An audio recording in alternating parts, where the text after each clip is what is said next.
Mesdames et messieurs, bonjour et bienvenue à vous dans cette nouvelle édition de votre journal de 15 h. Voici les principaux titres.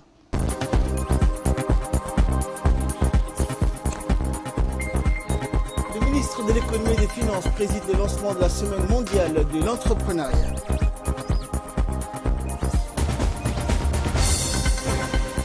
Et dans l'actualité internationale, le G20 promet une distribution équitable des vaccins contre la Covid-19. Bonjour à tous. Sous le patronage du ministre de l'économie et des finances chargé de l'industrie, Ilyas Moussa Dawalé, une cérémonie de lancement de la semaine mondiale de l'entrepreneuriat a été organisée par le Centre de leadership de l'entrepreneuriat, le CLE, en collaboration avec le CETID. Cette cérémonie a eu lieu au sein du Djibouti Palace Kempinski et a vu la participation du ministre des Affaires étrangères et du ministre du Commerce ainsi que des ambassadeurs du Japon, de la Turquie et de l'Inde. Les différents responsables des Nations Unies en préparent également à la cérémonie, notamment la coordinatrice résidente Barbara Manzi, la représentante du PNUD, le représentant de l'OMS, sans oublier la directrice générale du CLE et le directeur général du CETID. Les officiels ont débuté la cérémonie de lancement en visitant les différents stands d'une vingtaine de jeunes start-up et les représentants des jeunes et des femmes entrepreneurs. Après une séquence d'animation musicale, la directrice générale du CLE a prononcé un discours inspirant où elle s'adresse aux jeunes entrepreneurs en herbe en ces termes: les grandes idées viennent des grands esprits et les grands esprits vont là où ils sont les bienvenus. Le centre de leadership de l'entrepreneuriat accueille non seulement les grands esprits, mais également tous ceux qui veulent prendre leur vie en main. Et le ministre de l'économie et des finances, Ilyas Moussa Dawalé, s'est félicité également de l'organisation de cet événement qui s'inscrit dans une initiative mondiale où les entrepreneurs et la prise d'initiatives privées sont célébrés. Et après avoir rendu un hommage appuyé à de nombreux jeunes entrepreneurs qui sont des modèles de réussite, le ministre a également mis l'accent sur la collaboration dans l'harmonie et le partage au sein de l'écosystème entrepreneurial. Les discussions qui ont suivi donc étaient enrichissantes lors des panels qui avait pour thème l'esprit d'entreprendre et l'environnement légal. Enfin, l'événement s'est clôturé par une cérémonie de remise de patentes en faveur des AGRS du Propéja qui ont vu leurs activités économiques stoppées par la pandémie de la Covid-19.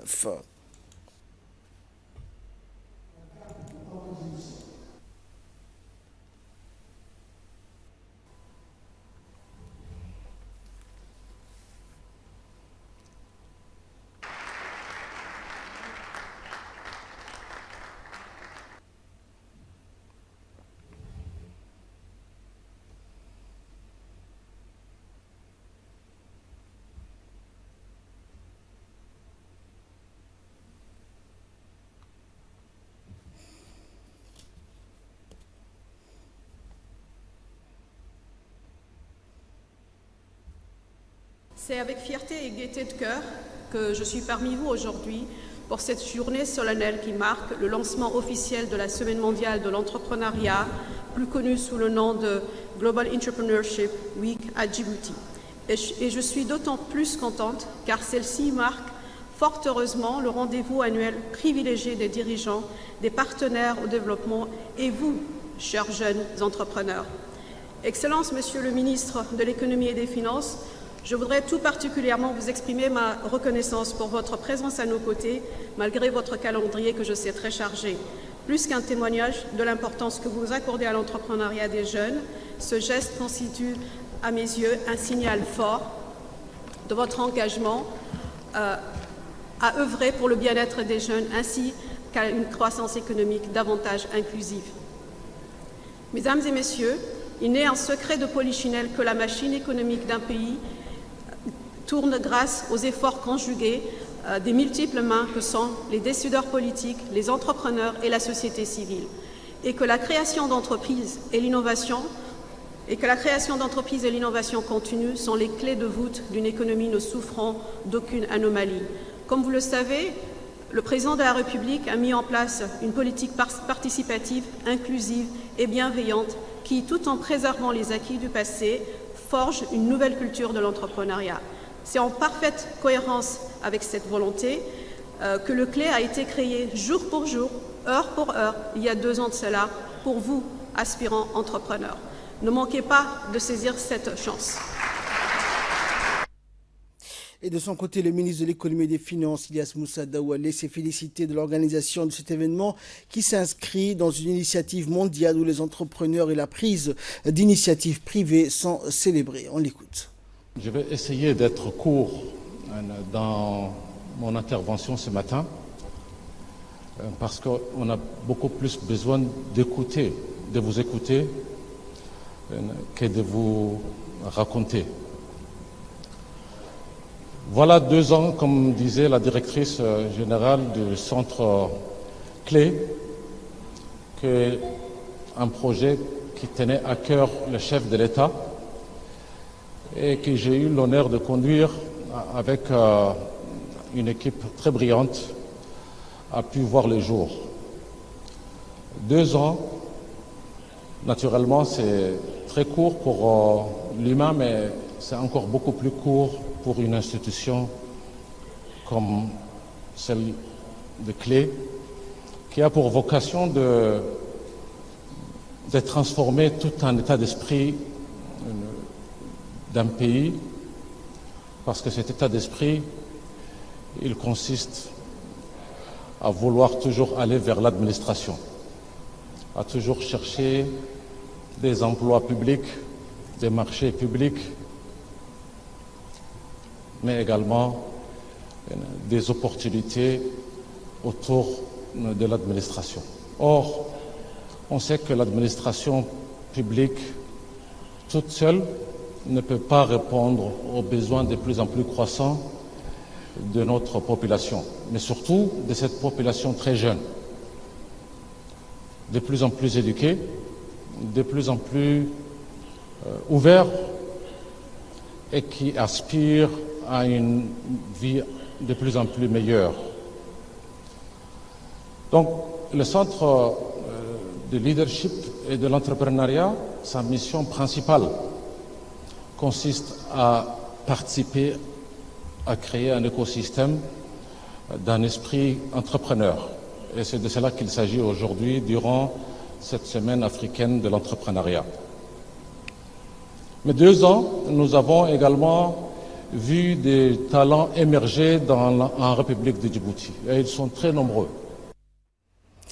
Également dans l'actualité, sous le patronage du ministre du Budget, Abdelkarim Adencher, a eu lieu également ce matin, cette fois-ci au Palais du Peuple, la cérémonie officielle de la première édition de la remise des agréments aux comptables agréés. La cérémonie d'aujourd'hui marque un autre tournant dans le renforcement du dispositif d'amélioration de la transparence et de la qualité de l'information financière du pays. Elle s'inscrit dans la continuité de réformes du cadre légal et réglementaire de la profession comptable à l'atteinte des objectifs de développement économique du pays. Le professionnel comptable occupe un rôle incontournable et essentiel, d'où la nécessité de réglementer la profession et la création de l'ordre des experts comptables et les centres comptables agréés depuis la loi de finances de 2020. L'ordre des experts comptables de Djibouti, créé sous l'impulsion du chef de l'État Ismaël Omar Guelleh par la loi numéro 53 du 4 juillet 2019, traduit la volonté d'améliorer la bonne gouvernance, la transparence et la qualité d'information financière. Et cette cérémonie qui a vu la participation de nombreux membres du gouvernement, des parlementaires, du président de la Chambre de commerce, ainsi que des représentants des organisations patronales et professionnelles. Et à l'issue de la cérémonie, les officiels ont procédé à la remise des agréments aux 34 jeunes djiboutiens au métier de comptable agréé. Le président de l'ordre d'experts comptables a remercié, également félicité pour avoir permis l'organisation de cette cérémonie qui revêt une importance capitale dans l'exercice de la profession comptable en République de Djibouti.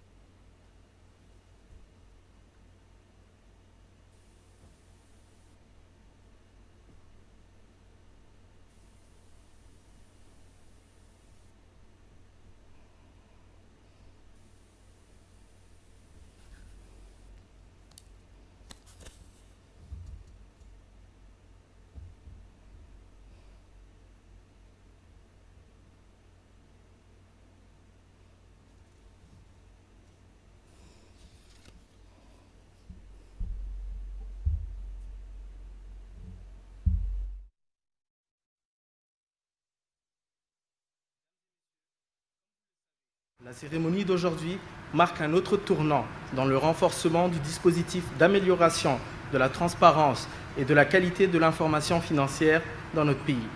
Elle s'inscrit dans la continuité des réformes du cadre légal et réglementaire de la profession comptable, cadre indispensable à l'atteinte des objectifs de développement économique de notre pays. Le rôle et la mission dévolus aux professionnels comptables, quelle que soit la spécificité de leur domaine d'intervention respectif. Universellement reconnu comme le principal garant de la qualité de l'information financière des acteurs économiques, le professionnel comptable occupe un rôle incontournable et essentiel à un écosystème socio-économique pérenne. Et le directeur général des impôts, Mahdi Ousmane, a dans son intervention salué et félicité les 34 jeunes Djiboutiens au métier de comptable agréé. On l'écoute. La commission, mais également en tant que directeur général des impôts, nous tenons à accueillir ici, avec enthousiasme, le renforcement grandissant du partenariat avec l'ordre des experts, mais aussi avec celui des comptables agréés qui font fort ensemble une famille qui va œuvrer dans le domaine de comptabilité. Ces corps de métier aideront l'administration fiscale à bien mener ses missions régaliennes de collecte de la recette fiscale, mais aussi dans la lutte contre le secteur informel, également dans l'élargissement des assiettes fiscales. L'immense majorité des entreprises établies à Djibouti sont des PME.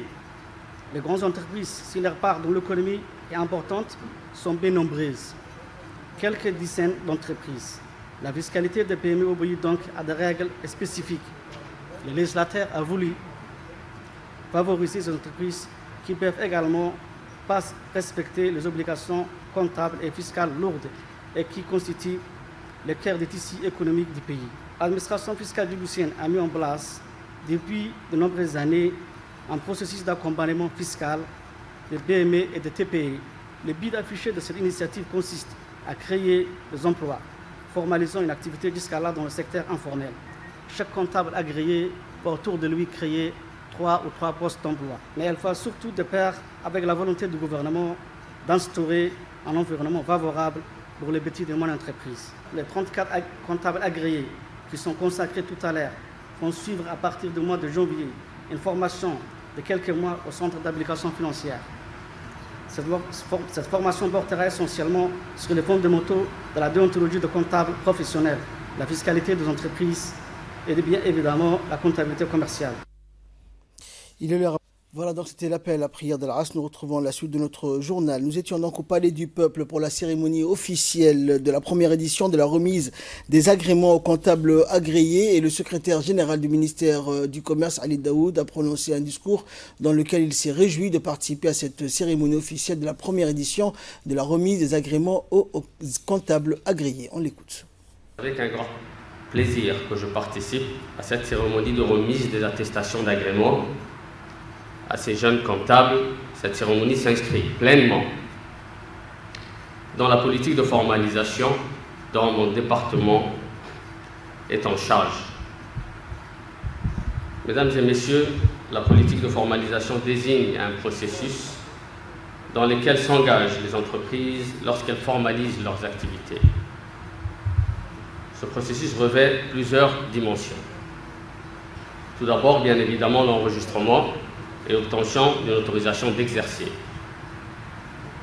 puis une mise en conformité avec le cadre légal, y compris la législation fiscale, sociale, mais également la réglementation du travail. L'accès à un système de protection sociale pour les entrepreneurs ainsi que ses employés. Le but affiché des initiatives de formalisation consiste à créer des emplois, à lutter contre le secteur informel et à réduire la pauvreté de nombreux compatriotes exerçant en dehors du secteur formel.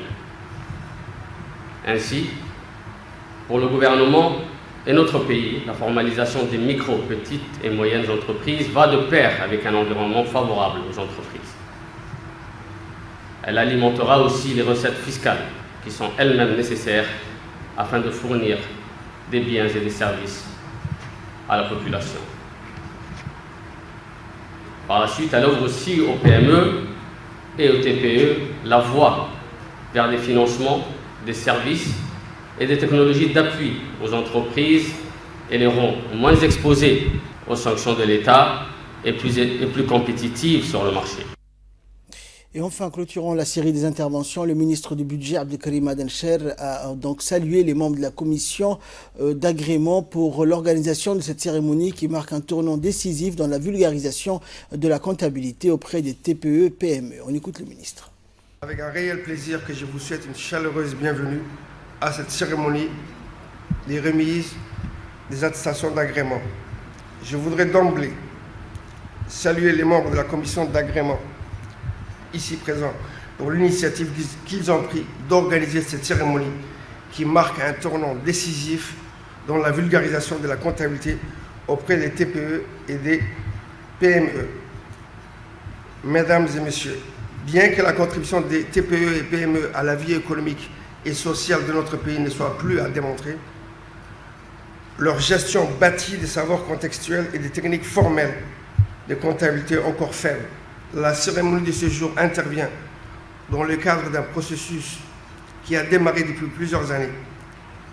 Conformément au souhait du président de la République, son Excellence Ismaïla Omar Guelleh, qu'Allah l'assiste, de lutter contre le secteur informel et le chômage des jeunes, l'article 8 de la LFI 2020 a introduit l'obligation d'une certification des comptes des entreprises relevant du régime simplifié. C'est ainsi qu'une commission comprenant des représentants des experts comptables, des représentants de mon département s'est attelée à réceptionner et examiner le dossier de nombreux jeunes soucieux de se formaliser pour exercer cette activité. Sur 118 dossiers reçus, 34 remplissent les conditions et ont été agréés pour exercer l'activité de comptable agréé. Et je pense qu'il y a 35% des femmes dans ces 34 personnes. À l'avenir, l'usage de ces agréments nous permet de vulgariser la comptabilité auprès des TPE et PME d'une part et de créer de nombreux emplois jusqu'à la relèvance du secteur informel. Par ailleurs, mon département a élaboré un programme d'appui et d'assistance auprès de ces comptables afin de pérenniser ces emplois. Il s'agit en l'occurrence d'appui à la création d'une association des comptables agréés, mise en place d'un code de déontologie professionnelle élaboré en concertation avec l'ordre des experts comptables. Enfin, mise en place d'un programme de formation de 2 mois au centre d'application financière. Je profite de cette occasion de sensibiliser l'ordre des experts comptables sur le rôle éminemment important dans la réussite de ce processus, de leur collaboration indispensable pour accorder le tutorat aux comptables agréés et parrainer la future association des comptables agréés. Dans l'actualité nationale toujours, le secrétaire d'État à la décentralisation, Hamadou Mohamed Aramis, a reçu hier à son cabinet en audience les secrétaires généraux des conseils régionaux nouvellement nommés, accompagnés de leur président. L'entrée en fonction de ces responsables d'administration locale constitue une avancée importante dans la mise en œuvre de la politique de décentralisation. C'est ce que le ministre Aramis a fait sentir à ses interlocuteurs en les invitant à une séance d'échange au cours de laquelle il leur a rappelé de vive voix que les conseils régionaux, avec l'opération de leur mission, vont enfin combler un déficit évident, celui de la coordination des activités et le management des services régionaux. Ce sont 2 leviers cruciaux sur lesquels, a dit le ministre Aramis, nous allons ensemble capitaliser les actions de réforme engagées sur la base des orientations claires données par le chef de l'État. Il a expliqué également aux secrétaires généraux qu'en les conviant à cette première audience, il voulait échanger avec eux pour avoir une conception commune des défis en perspective, évoquer ensemble la nécessité d'une adhésion démultipliée quant aux services à délivrer pour le bien-être de nos populations et avoir une compréhension commune des valeurs essentielles à défendre pour une gouvernance locale réussie. Le ministre Aramis a rappelé également aux secrétaires généraux des conseils régionaux que dans le cadre de l'accomplissement de leur mission, ils seront amenés à gérer des femmes et des hommes en but à beaucoup de difficultés et venus d'horizons divers tels que la société civile, les chefferies traditionnelles, les représentants des regroupements professionnels et les autorités religieuses. De la feuille de route de la mise en œuvre de la politique de décentralisation où chacun des ministères sectoriels devra jouer sa partition. Nous attendons la contribution active de ces derniers, aussi bien au sein de ce comité, à travers des débats et d'échanges constructifs, que sur le terrain. Étant entendu que toute volonté exprimée mais non traduite dans les faits ne sera qu'un vœu pieux. En comptant sur la participation de chacun pour la réussite de ce programme, dont l'exécution est assurée par Expertise France. L'école normale a abrité ce matin une cérémonie de remise de cadeaux au profit des enfants à besoins spéciaux des écoles primaires organisée par la mairie de la ville de Djibouti en collaboration avec l'Agence nationale des personnes handicapées. Outre la maire de Djibouti, le ministre de l'Éducation nationale, Moustapha Mohamed Mahmoud, le président du réseau national des personnes handicapées et l'adjoint du maire ont pris part à cette cérémonie. Des responsables et présidents des communes et de la municipalité, notamment des élus locaux, membres de différents conseils de quartier, de nombreux parents venus avec leurs enfants se joignent donc à cette cérémonie. En effet, cette cérémonie de remise de cadeaux a été l'initiative de la maire de la ville de Djibouti, Fatouma Awali Ousmane, pour le bonheur des enfants à besoins spéciaux et la joie des parents venus nombreux avec leurs enfants. L'association des jeunes d'Assagaïla, AJA, a fait un don de fournitures scolaires pour 100 élèves des écoles d'Assagaïla. Que le développement d'une région passe impérativement par le renforcement de la capacité éducative. Ils ont tenu à soutenir et encourager les enfants démunis des villages reculés en leur offrant des kits scolaires et moyens à mettre donc en place pour améliorer les conditions d'apprentissage de ces enfants.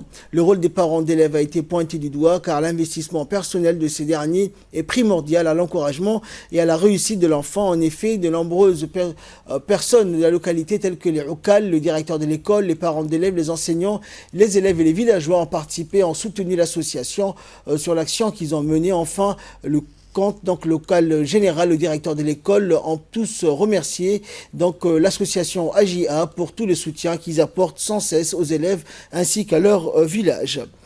Et là, nous passons à l'actualité internationale. Le G20 promet une distribution équitable des vaccins contre le Covid-19. Dans leur déclaration finale, les dirigeants du G20 ont promis donc hier de ne reculer devant aucun effort pour garantir un accès équitable aux vaccins contre le Covid-19, la crainte étant que les pays pauvres soient laissés de côté. Cependant, pour financer cette distribution à grande échelle, les Nations Unies ont besoin de 4,5 milliards de dollars en urgence. Or, aucun montant d'aide n'a pour l'heure été avancé par les membres du G20.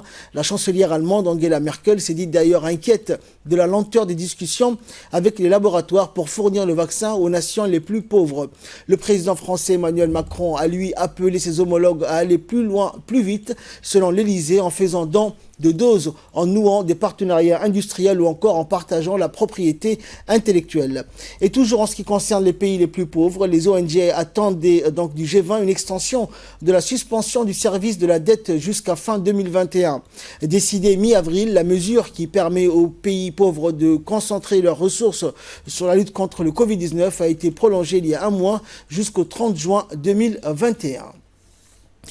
Et enfin, toujours Covid-19, les États-Unis espèrent vacciner massivement dès la mi-décembre. Les États-Unis espèrent commencer leur campagne de vaccination contre la Covid-19 avant la mi-décembre, sitôt obtenu l'approbation des autorités sanitaires, et jusqu'à 20 millions de personnes pourraient être immunisées avant la fin de l'année si tout se passe comme prévu. Le groupe pharmaceutique américain Pfizer et son partenaire allemand BioNTech ont demandé vendredi dernier à l'Agence américaine des médicaments d'autoriser leur vaccin. La demande était attendue depuis plusieurs jours suite à la publication des résultats de l'essai clinique mené depuis juillet sur 44 000 volontaires dans de multiples pays et selon lesquels le vaccin serait efficace à 95% pour prévenir le Covid-19 sans effet secondaire grave. C'est la fin de cette édition. Merci à vous de l'avoir suivi.